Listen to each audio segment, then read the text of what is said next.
everybody. Welcome back to Jobber Bros, Jobber of the Week, episode number 7. And this is a fun, funny, and interesting Jobber of the Week. At least we think it's pretty funny. So it is from this past Monday night on Raw with Omos and 3 random jobbers who we don't even know their names. They were already in the ring when Omos and MVP came out. They didn't even show any of their names on television, national television. So unless people went on Google and looked it up to see who they were, nobody knows who the fuck they are. That is a true jobber entrance in the ring. Don't know your name and get the shit kicked out of you.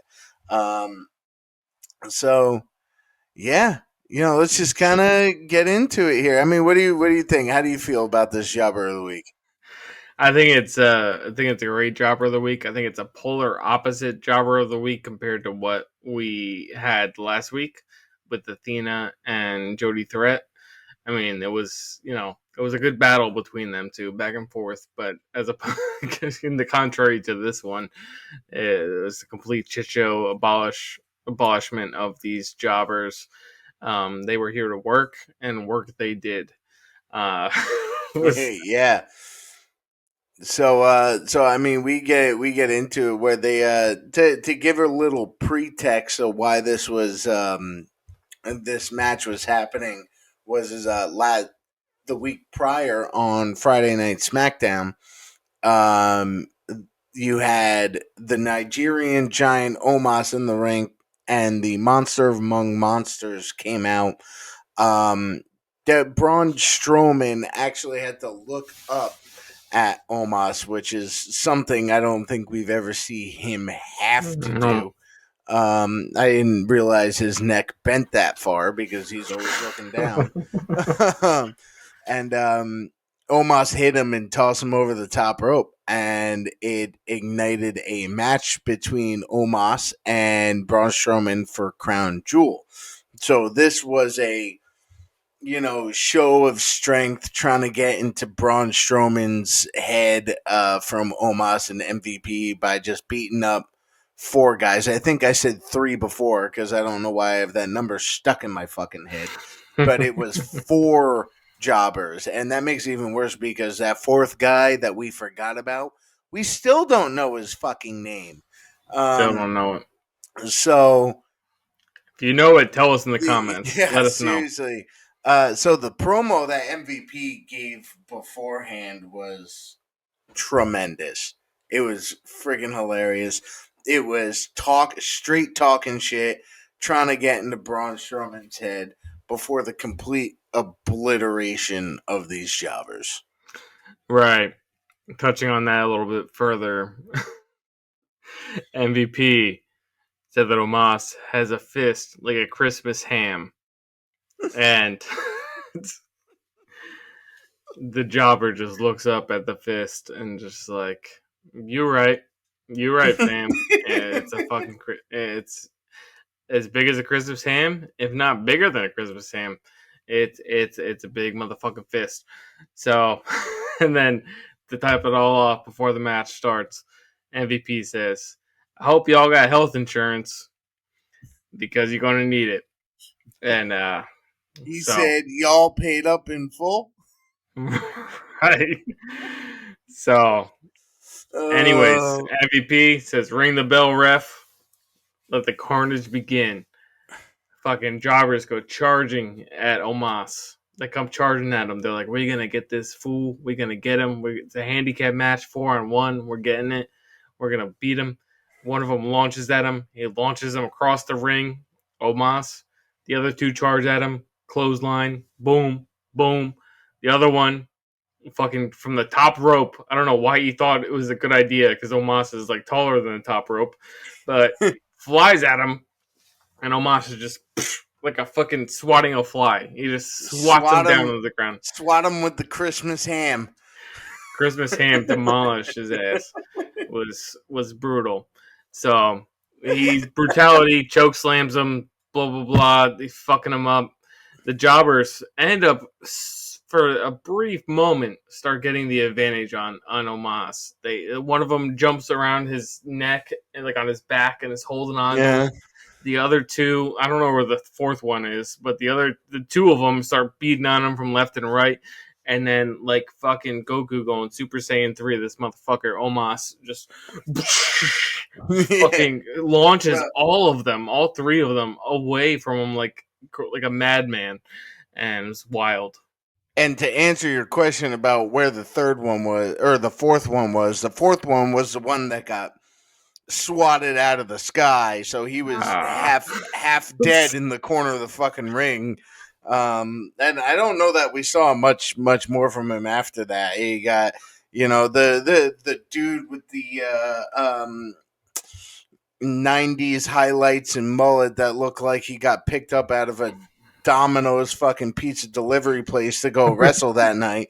Um, Fucking took the brunt of that shit. Um, yeah, it literally looks like they walked into 3 or 4 different fast food joints and say, "Hey, you want to wrestle tonight?" You want $50? Yeah, it's God, we love the jobbers, but this was a shit show. dude. This was, I mean, and we love it. I love the fact that it was a shit show. I thrive in anarchy and chaos, and that's all this match was, which is why I'm having so much fun with this right now. I mean, it was maybe at max 4 minutes this match, and that's being optimistic. Yeah, yeah. There was not much left after this. After the fucking explosion, getting them all off him, he fucking big boots one of them, and then one of them climbed up, like didn't learn from the other guy that got like KO'd essentially. Jumps up on the top of the top rope, almost catches him, launches him into the other turnbuckle. Continues to demolish all of them, stomping and slamming them, destroying them, nonstop brutality, carnage. Just like MVP said at the start of the match, let the carnage begin. It was nonstop carnage. They ended up not being able to, obviously handle the brutality that was going on. Omos picks up one of the motherfuckers, stacks him on the other one, Yeah, steps on the drags top him. one. 1, 2, 3. That's fucking it. It was after what was it? Yeah, the one guy, he picked him up and he had him in the suplex position. This is a little earlier before the pin, but he had him in the suplex position and just flatlined him face first onto the onto the mat. So he died twice. Um, yeah, and then the one guy, I'm gonna call him the Nickelodeon guy because I'm gonna call him Yellow Shorts, ponytail dude, Domino's guy, and Nickelodeon guy. And There you go. I say that because one was wearing yellow shorts, one guy had a ponytail, the other dude, like I said before, it looks like he's a Domino's pizza delivery guy. And the miniature Nickelodeon Ryback changed his name. He kind of looked at bald head. He kind of looked like Ryback, and on his Great value right back. on his wrestling onesie, he had, it looked like it like a Nickelodeon. It was like the orange splat. Yeah. Nah, uh, they we very make fun of flamboyant. out of love. We make fun of out of love for the jobbers.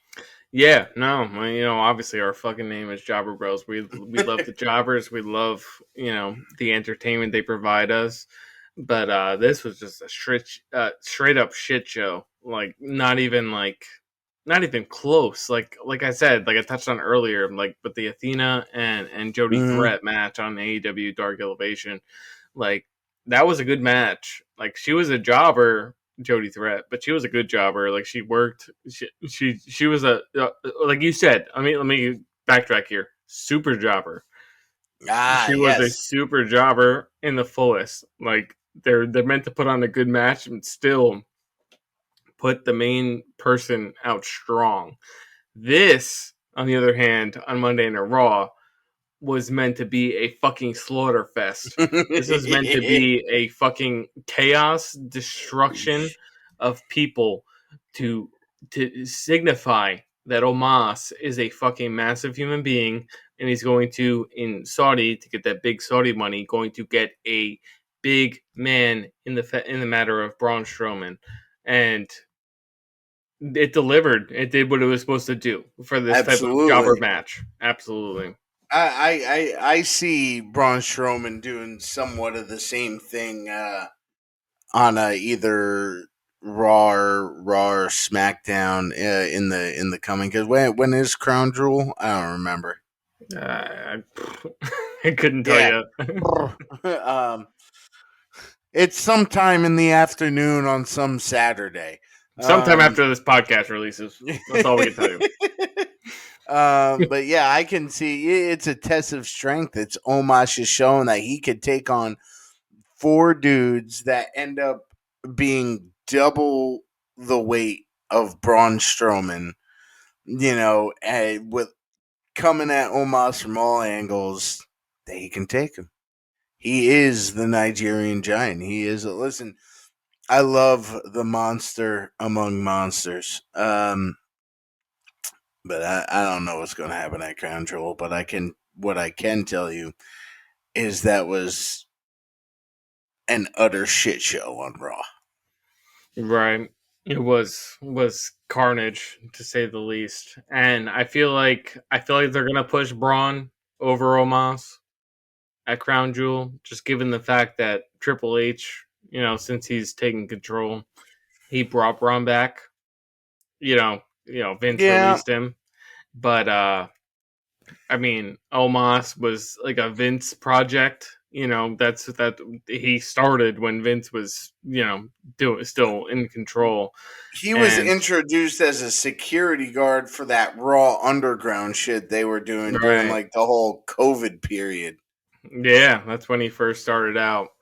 But I mean, now that Triple H is in control of creative, he's bringing Braun back.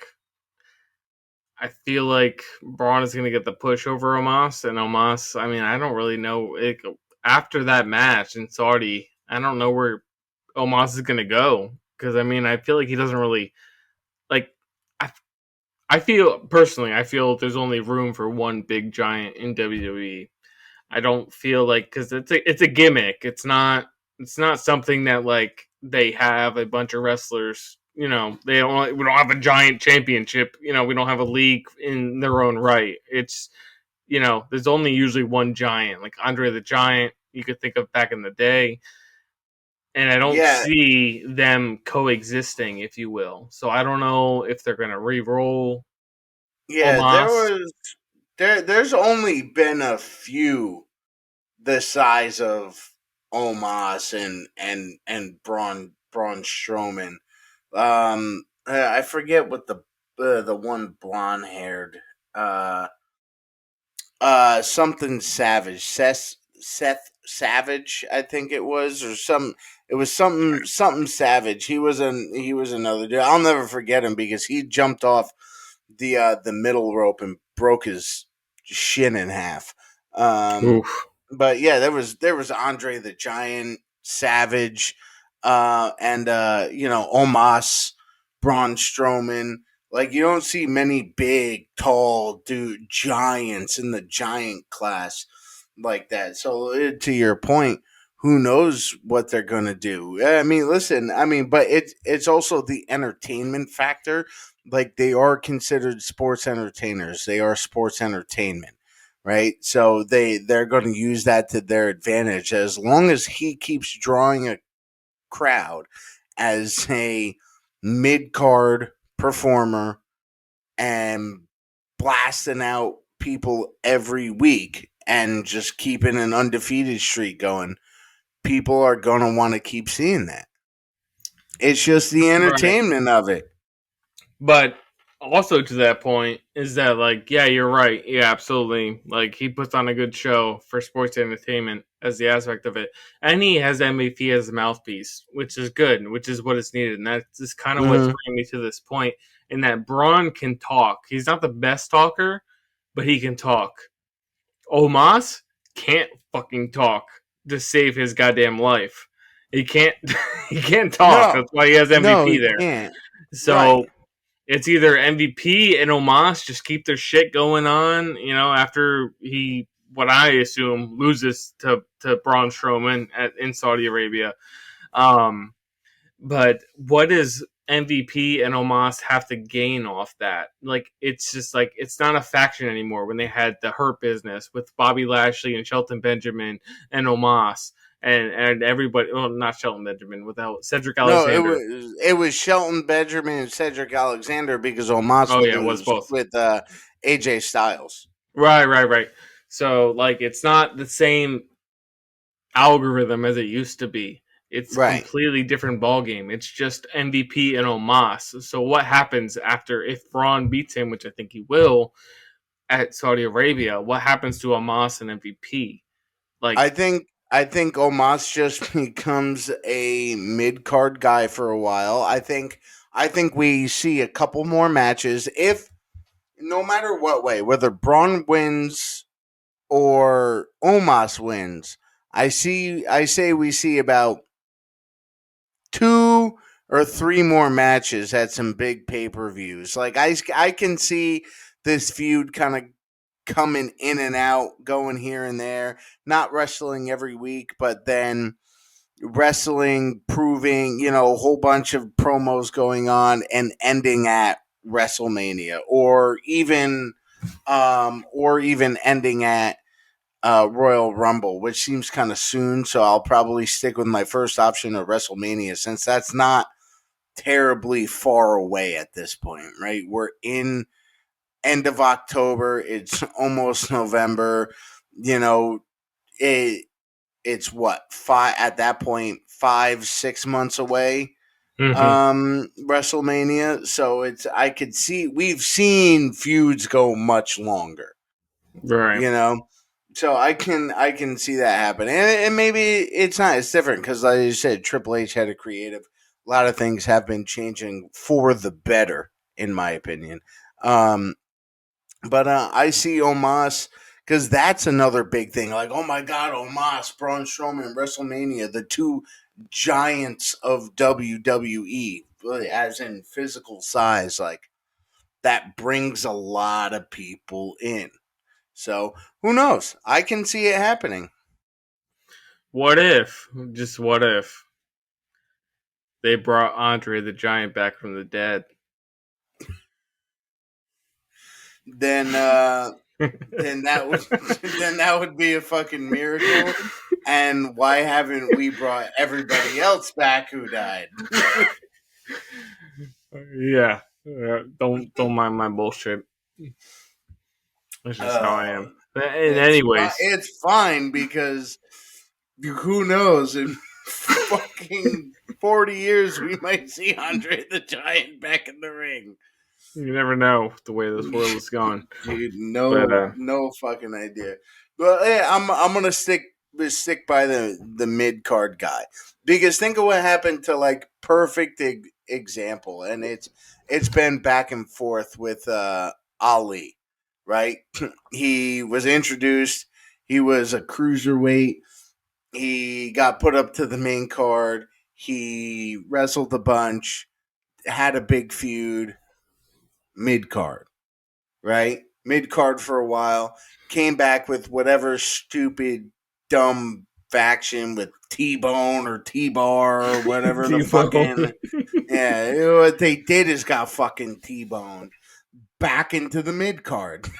Yeah. Like, after that whole faction and Ali came out, oh, I'm running it. And then it was mid card. And now what happened just the other night? Didn't he just get fucking tossed around by somebody and that by this past Yep. Raw. He got Austin tossed Theories. around by Austin Theory and then beat the shit out of by Seth Rollins afterwards. He's back to being a mid card guy.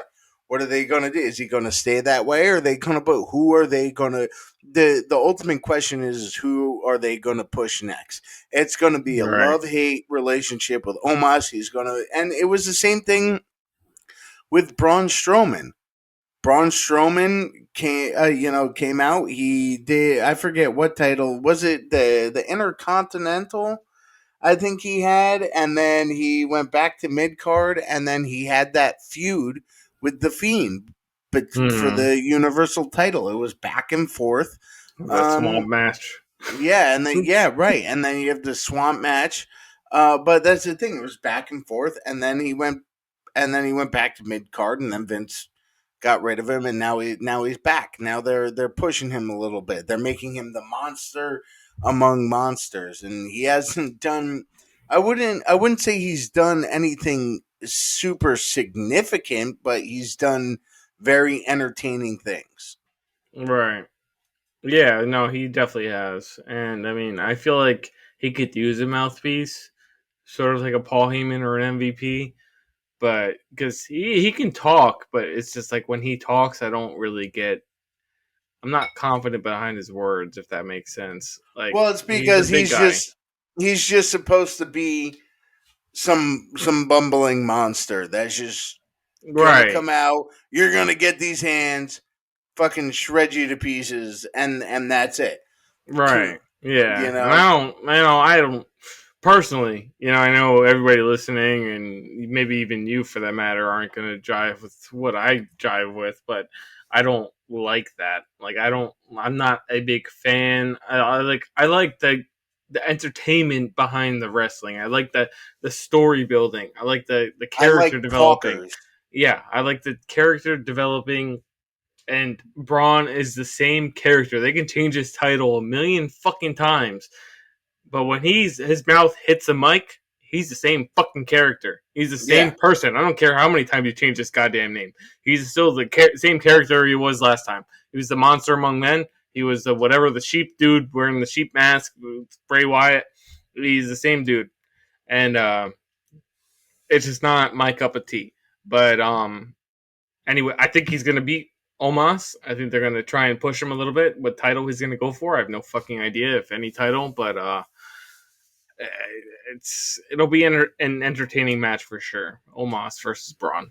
yeah. I don't see him going for a title for about a year.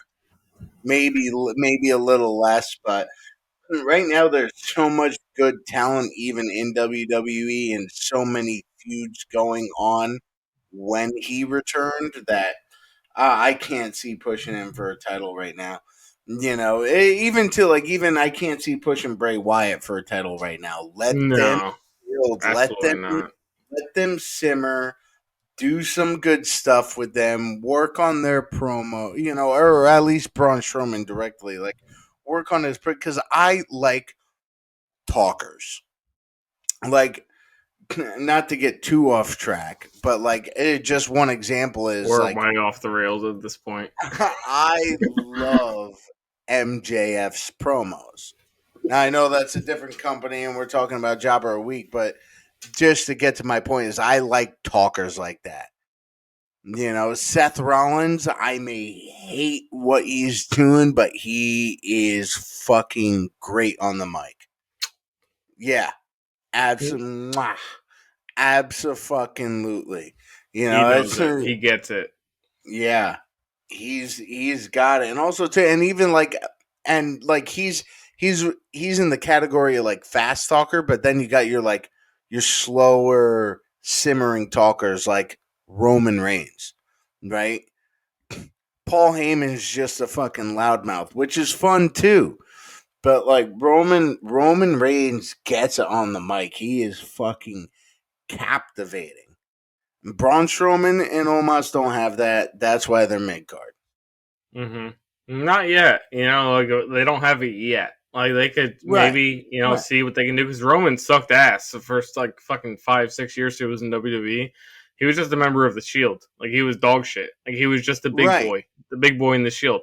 But he worked and he worked and he honed his craft in wrestling. He honed his craft on the mic, and now he's been the champion for almost like what 3 fucking years. He's been the champion. Yeah. Like And what I think what the major difference was is when these a lot of these guys are going through um the WWE Performance Center, it's not like it was when guys like Roman Reigns and Seth Rollins and mhm. even Corey Graves, Charlotte Flair were going through where they had one of the best people. I don't know if anybody saw. I know it's on Peacock now, but back when it was WWE Network, they had the whole documentary about the Florida wrestling or whatever it was, which is FCW, the Florida FC, Championship Wrestling. yeah, FCW. I almost said FTW. Um, which is the original WWE Performance Center where you had um, Dusty Rhodes, the American Dream, teaching these people how to do fucking promos. One of the best people up there with Ric Flair who did fucking promos. And you don't have people like that anymore. Listen, and I could see a couple years down the road if Seth Rollins ever does it. I know he has his own wrestling school, but Mm-hmm. he 20, 30 years from now, that man should be teaching promos. Right. So, yeah, to get back to your other statement, we are way the fuck off the rails of what this video was. But that's what you Hey, all are here bonus. for, isn't it? Bonus content for you lovely viewers. So Yeah. yeah, hope Sometimes it you just builds up and we get it. We got to get it out.